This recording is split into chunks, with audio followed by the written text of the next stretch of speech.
Welcome. Today I am with Xiaomi 11 Lite 5G NE from the European distribution, and we are going to check if this device comes with factory installed screen protection.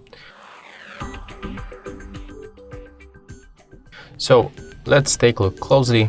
As you can see, when you take a look right here, you can find the small cutout for the front camera, and we can find the very thin foil that is factory installed on the screen.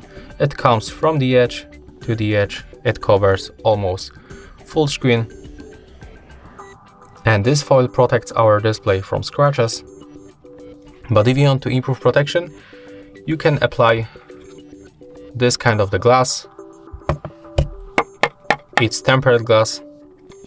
You can put this glass on this foil, or you can also remove the foil and put the glass on the screen without this foil. So we can decide. Honestly, I can recommend you to put it on this foil because it will improve the protection.